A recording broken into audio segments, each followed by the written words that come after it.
श्रीमद्भगवद्गीते अथ एकादशोऽध्यायः। विश्वरूपदर्शनयोग। अर्जुन उवाच मदनुग्रहाय परमं गुह्यमध्यात्मसंज्ञितं यत्त्वयोक्तं वचस्तेन मोहोऽयं विगतो मम। भवाप्ययौ हि भूतानां श्रुतौ विस्तरशो मया त्वत्तः कमलपत्राक्ष महात्म्यमपि चाव्ययम्। एवमेतद्यथा तत्त्वम् आत्मानं परमेश्वर द्रष्टुमिच्छामि ते रूपम् ऐश्वरं पुरुषोत्तम। मन्यसे यदि तच्छक्यं मया द्रष्टुमिति प्रभो योगेश्वर ततो मे त्वं दर्शयात्मानमव्ययम्। श्रीभगवानुवाच पश्य मे पार्थरूपाणि शतशोतसहस्रशः नानाविधानि दिव्यानि नानावर्णाकृतीनि च। पश्यादित्यान् वसून् रुद्रान् अश्विनौ मरुतस्तथा बहून्यदृष्टपूर्वाणि पश्याश्चर्याणि भारत। इहैकस्तं जगत्कृत्स्नं पश्याद्य सचराचरं मम देहे गुडाकेशा यच्चान्यद्द्रष्टुमिच्छसि न तु मां शक्यसे द्रष्टुम् अनेनैव स्वचक्षुषा। दिव्यं ददामि ते चक्षुः पश्य मे योगमैश्वरम्। सञ्जय उवाच एवमुक्त्वा ततो राजन् महायोगेश्वरो हरिः दर्शयामास पार्थाय परमं रूपमैश्वरम्। अनेकवक्त्रनयनम् अनेकाद्भुतदर्शनम् अनेकदिव्याभरणं दिव्यानेकोद्यतायुधं दिव्यमाल्याम्बरधरं दिव्यगन्धानुलेपनं सर्वाश्चर्यमयं देवम् अनन्तं विश्वतोमुखं। दिवि सूर्यसहस्रस्य भवेद्युगपदुत्थिता यदि भासदृशी सा स्यात् भासस्तस्य महात्मनः। तत्रैकस्तं जगत्कृत्स्नं प्रविभक्तमनेकथा अपश्यद्देवदेवस्य शरीरे पाण्डवस्तदा। ततः स विस्मयाविष्टो हृष्टरोमा धनञ्जयः प्रणम्य शिरसा देवं कृताञ्जलिरभाषत। अर्जुन उवाच पश्यामि देवांस्तव देवदेहे सर्वांस्तथा भूतविशेषसङ्घान् ब्रह्मानमीशं कमलासनस्थं ऋषींश्च सर्वानुरगांश्च दिव्यान् अनेकबाहूदरवक्त्रनेत्रं पश्यामि त्वां सर्वतोऽनन्तरूपं नान्तं न मध्यं न पुनस्तवादिं पश्यामि विश्वेश्वर विश्वरूपा। किरीटिनं गदिनं चक्रिनं च तेजो राशिं सर्वतो दीप्तिमन्तम् पश्यामि त्वां दुर्निरीक्ष्यं समन्तात् दीप्तानलार्कद्युतिमप्रमेयं। त्वमक्षरं परमं वेदितव्यं त्वमस्य विश्वस्य परं निधानं। त्वमव्ययः शाश्वतधर्मगोप्ता सनातनस्त्वं पुरुषो मतो मे। अनादिमध्यान्तमनन्तवीर्यम् अनन्तबाहुं शशिसूर्यनेत्रं पश्यामि त्वां दीप्तहुताशवक्त्रं स्वतेजसा विश्वमिदं तपन्तं।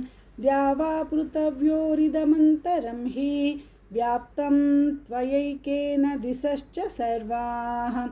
दृष्ट्वाद्भुतं रूपमुग्रं तवेदं लोकत्रयं प्रव्यथितं महात्मन्।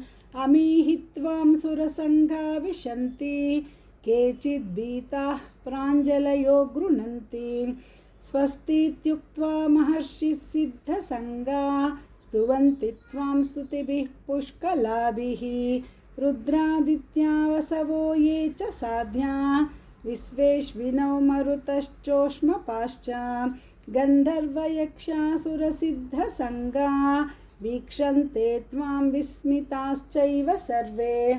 रूपं महत्ते बहुवक्त्रनेत्रं महाबाहो बहुबाहूरुपादं बहूदरं बहुदंष्ट्राकरालं दृष्ट्वा लोकाः प्रव्यथितास्तदाहं नभस्पृशं दीप्तमनेकवर्णं व्यात्ताननं दीप्तविशालनेत्रं दृष्ट्वा हि त्वं प्रव्यथितान्तरात्मा धृतिं न विन्दामि शमं च विष्णो दंष्ट्राकरालानि च ते मुखानि दृष्ट्वैव कालानलसन्निभानि दिशो न जाने न लभे च शर्मा प्रसीद देवेश जगन्निवासा अमी च त्वां धृतराष्ट्रस्य पुत्राः सर्वे सहैवावनिपालसङ्गैः भीष्मो द्रोणः सूतपुत्रस्तथासौ सहास्मदीयैरपि योधमुख्यैः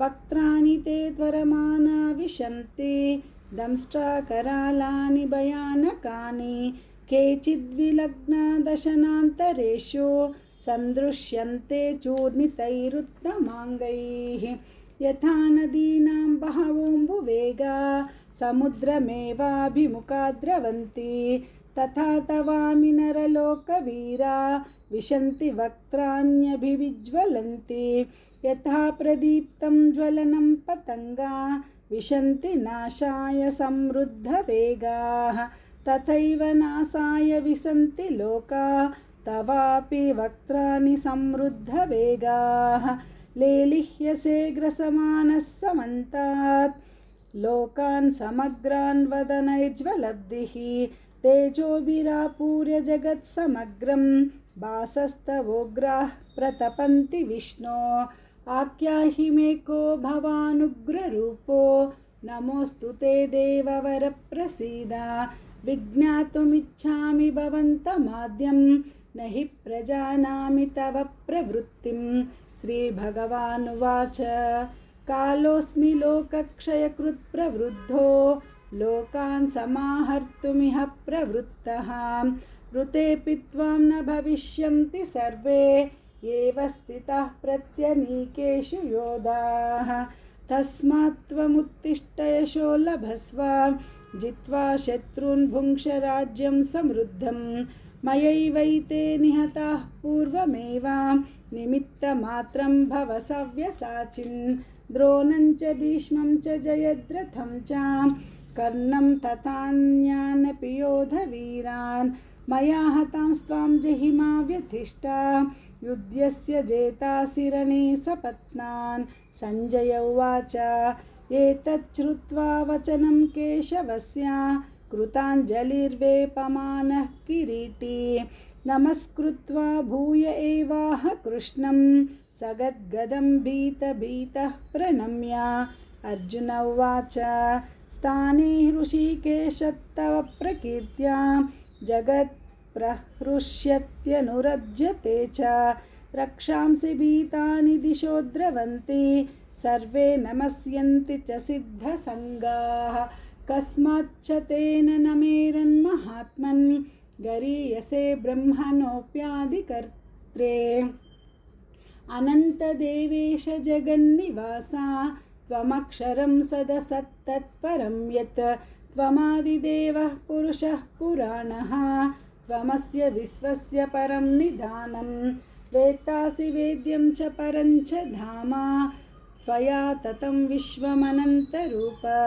वायुर्यमोऽग्निर्वरुणश्च शाङ्कः प्रजापतिस्त्वं प्रपितामहश्च नमो नमस्तेस्तु सहस्रकृत्वः पुनश्च भूयोऽपि नमो नमस्ते नमः पुरस्तादथ पृष्ठतस्ते नमोऽस्तु ते सर्वत एव सर्वा अनन्तवीर्यामितविक्रमस्त्वं सर्वं समाप्नोषि ततोऽसि सर्वः सखेति मत्वा प्रसभं यदुक्तं हे कृष्ण हे यादव हे सखेति अजानता महिमानन्तवेदं मया प्रमादात् प्रणयेन वापि यच्चावहासार्थमसत्कृतोऽसि विहारसंयासनभोजनेषु एको तवाप्यच्युत तत्समक्षं तत्क्षामये त्वामहमप्रमेयं पितासि लोकस्य चराचरस्य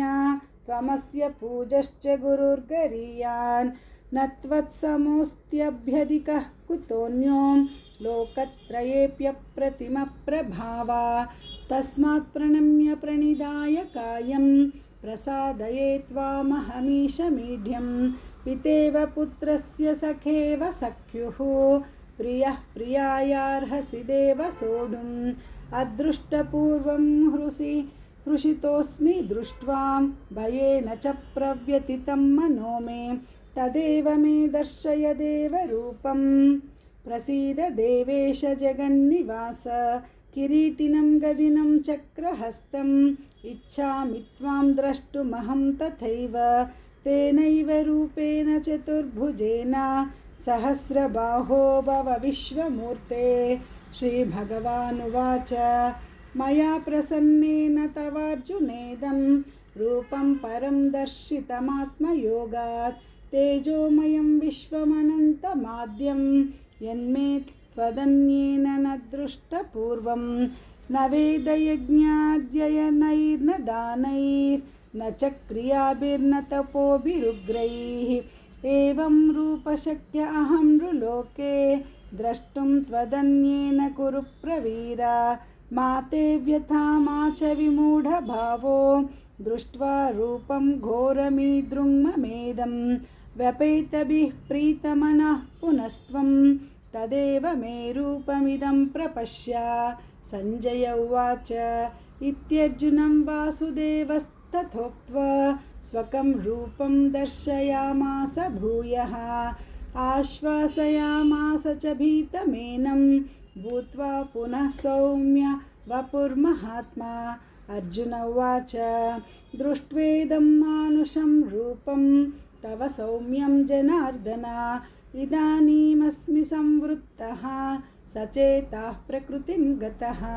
श्रीभगवानुवाच सुदुर्दर्शमिदं रूपं दृष्टवानसि यन्मम देवा अप्यस्य रूपस्य नित्यं दर्शनकाङ्क्षिणः नाहं वेदैर्न तपसा न दानेन चेज्यया ये शक्य एवं विदो द्रष्टुं दृष्टवानसि मां यथा भक्त्या त्वनन्यया शक्यम् अहमेवं विदोऽर्जुन ज्ञातुं द्रष्टुं च तत्त्वेन प्रवेष्टुं च परन्तप मत्कर्म कृन्मत्परमो मद्भक्तः सङ्गवर्जितः निर्वैरः सर्वभूतेषु यः स मामेति पाण्डव।